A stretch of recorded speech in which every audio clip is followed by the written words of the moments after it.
Hey guys, this will serve as the weekly overview for the last week of January 2025. We are off to the races. Tuesday night, we do have a rescheduling of the nutrition seminar. So if you have not yet signed up, sign up for that. Jen and Gretchen are going to be leading this. It's going to be very basic in the sense of giving you very practical pointers and ways to track and to work on your nutrition. Obviously, it's the base of the pyramid, and really, we're only going to be able to go as high as our base. So focusing on your nutrition, if you've not yet done that, is really a game changer. It's really a must if you want to see success inside and outside the gym, whether that's fitness or health goals. Also, we are gearing up for the Open. We are about 6 weeks away, or 4 or 5 weeks away. So a lot of the stuff that we're doing right now are kind of gearing up for those skills, as well as the beach brawls coming up that following month.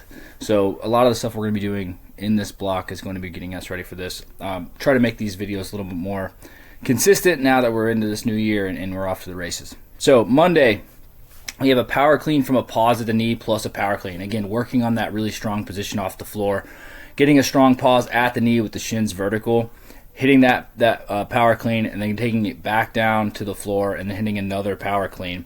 Okay, we're looking at that for 6 sets, so it's just 12 total cleans. We can go pretty heavy here, but we want to make sure that it's still a quality set, focusing on not having our feet jump out really wide.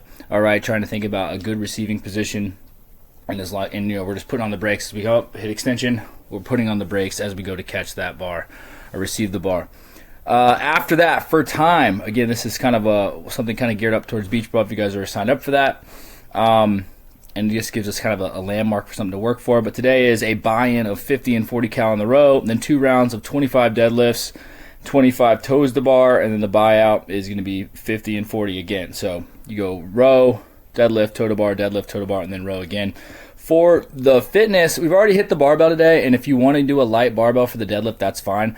But I do like using dumbbells just to kind of not have to worry about thinking about it as much. We still have to have that solid back angle, but allows us to move through. And we're looking at, a top target here, probably sub 9 minutes. I think will be really tough, but we want to be at least under that 14-minute cap today. When thinking about what's really going to be the limiter here, if the deadlifts can be done in 2 to 3 sets, then we can go RX weight at that 225, 155. If you have to do this in sets of 5, then maybe we're thinking about scaling, but sets of 5 is still okay today. If that's just how you want to approach it. And then on the toes to bar, if 50 total reps is kind of high, we can even drop that down to 20 a round if that's kind of the limiter.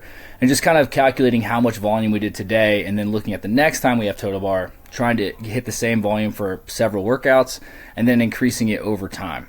Okay, but this is going to be very grip intensive, and going to get you guys prepared for that competition coming up next month.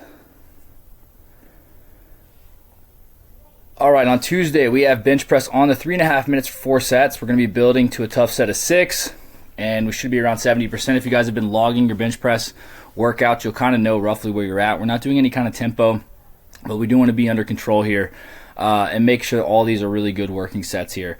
That's why there's such a longer rest. So each of these sets should be roughly relatively tough, and we're pushing to that like tough set of 6 or a 6 rep max even if we're feeling pretty good. After that, we have 5 rounds for reps, 2 minutes on the clock, 10 dumbbell strict press, okay, and we got 35-25 for RX. RX plus can be at 50 and 35, and really we just want to go do that in like 1 set, maybe 2 sets. So if you could scale up or down there just to make that set tough, because we do have 5 rounds, you go right into a 100-foot farmer's carry, and then you're doing the remaining time as many strict pull-ups as possible. If your hands are kind of beat up from the toes to bar the day before, then we're just going to go to ring rows, or doing that fitness option is going to be good anyway for anyone who hasn't done any horizontal pulling. You can make that tougher by stepping forward, walking your feet in front of the rings, or even putting your feet on a box will make those tough as well. So same rep scheme, we're just moving that to a ring row instead of a pull-up or a strict pull-up. And we don't really want to be kipping today because later in the week we do have some kipping pull-ups. On Wednesday, 20-minute AMRAP, 20 cal bike, 10 box jumps with the step down, so you're just going to jump up, jump back down, 20 wall balls, and then 10 burpee box jump overs. Okay, and those can be done laterally. You just got to get over the box. What we're going to do with fitness is you can actually do a burpee, and then you can just use your hands to get over the box. That's going to be fine as well. And on the when we look at like how to pace this out, anytime we have these longer pieces, then we want to think about really focusing on just a steady pace. So we're going to look at like how long does it take to do the 20 cals? On a fast end, that's going to be a minute 10. That's going to be fine too. But then going right into it. So we got to kind of look at approaching this. Just do a full round at a comfortable pace. Break the wall balls up if you have to, and basically just move steady on the row, the box jumps, and the burpees, and then just see where you are. Use the clock. If you can get a round done in 5 minutes, then you're just going to try to do that for each round, and then you're going to get at least 4 rounds. And I think that top target is going to put us closer to that 6.5 or 6+ round mark. On Thursday, we're going to open up. I've been liking these EMOMs that we've been doing, a little bit more skill EMOM or range of motion EMOMs to kind of open up the day, and then a little shorter, harder conditioning piece, but very monostructural on the second part. So on the beginning, we're going to be doing 6 to 8 D-ball RDLs, and then you're just going to go right into a march. So when we're doing those, we could round our back going forward all the way down, round our back coming up. This is a time where we have a nice controlled. We are telling you to round over and round up as long as it's nice and controlled.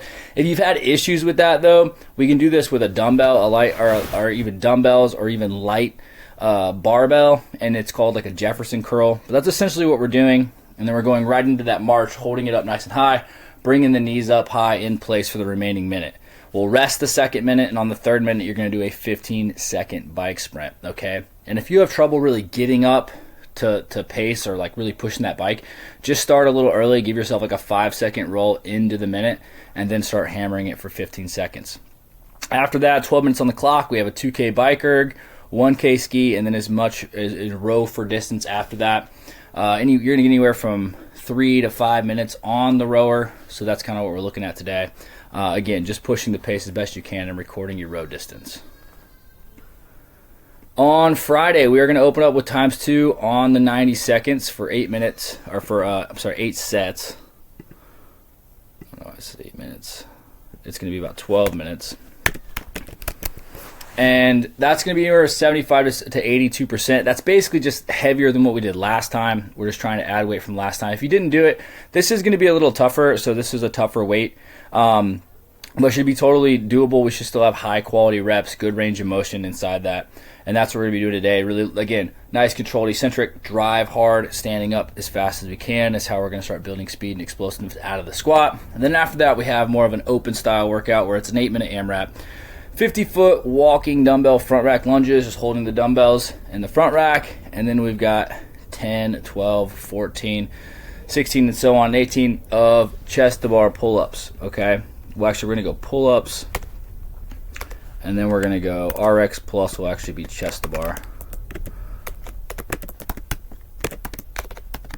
And we look at this, guys. This is just kind of what you have. So we're going to make sure that whatever weight we use on the dumbbells, we can lunge for 25 foot unbroken, turn around, lunge back, take a second, and then we're just working through pull-ups, whether that be the pull-up or the chest to bar pull-up, or for the fitness, we are going to be doing those jumping chest to bars. If you didn't do ring rows before, you could do ring rows here. You could do ring rows again too. It's going to keep the intensity up.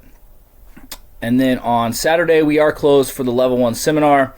So we do have an at-home workout of a 400-meter run. So this is each round you're going to run 400. And then you got 30 push-ups, 30 V-ups or sit-ups, 25, 20 in the run, 25, and then so on and so forth for time. Okay, just moving nice and steady, nice steady mover. If you guys want to get together, you even do something at the park. But that's what we're going to be programming on Saturday. We only host one of these a couple times a year, so we try not to be closed. I know we have been closed for the weather recently, and I'm hoping everybody got to enjoy that wild time with the snow. But hopefully now we're back to a consistent schedule, and we'll get back to business as usual. As always, if you guys have any questions, you can reach out to me at brandon@makocrossfit.com. If not, I'll see you in the gym.